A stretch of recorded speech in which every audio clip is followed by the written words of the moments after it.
you're actually Big Pun's first cousin.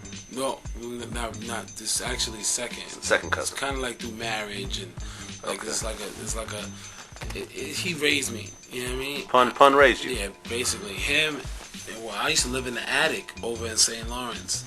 You know what I mean? Where he lived? Yeah, where he lived. Okay. I used to live in his attic, and he fed me, clothed me, and was my big cousin. You know what I mean? Like everybody, that's what he called me to everybody. So I'm not trying to exploit and say he was my blood to make anything. You know what I mean? Because I had movies and my lyrics don't matter. You know what I mean? That doesn't matter.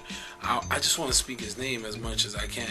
And the more I'm saying it, the more interviewers ask me about him. And now his name is being brought up. So that just makes me, happy. How'd you feel when you found out about him having the heart attack?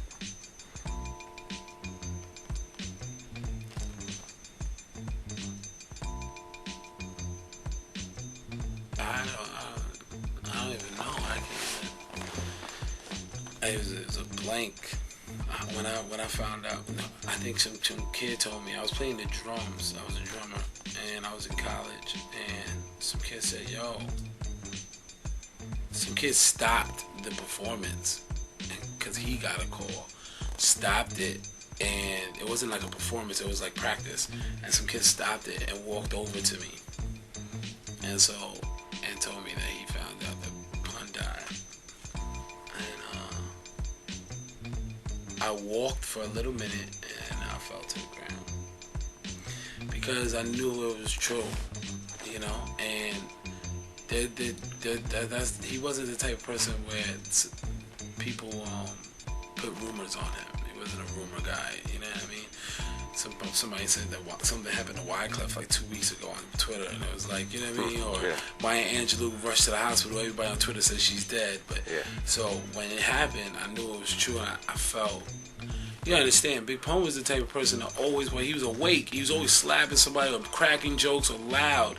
So when Chris is dead, there's a silence in our family that is void and empty.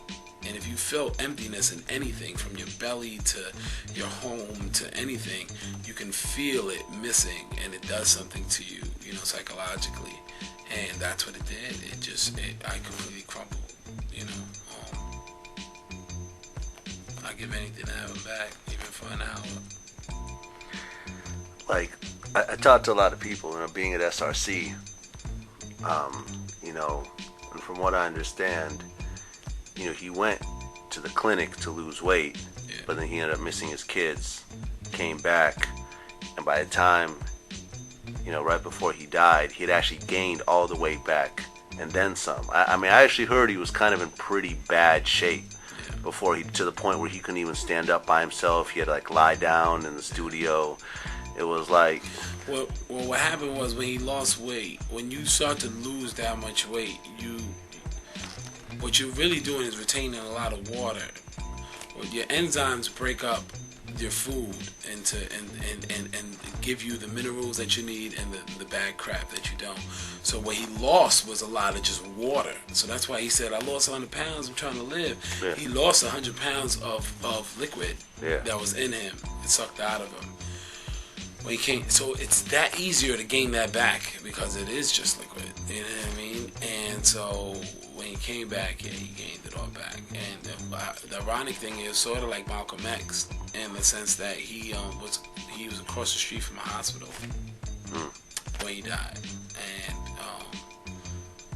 I think everybody psychologically feels like if something's wrong with me, I could just go to the hospital and I'll be fixed, hopefully, you know what I mean? Yeah. And he was right across the street from the hospital and couldn't make it. And I wouldn't say it was his time to go, definitely young, but I would say, God has a reason for everything.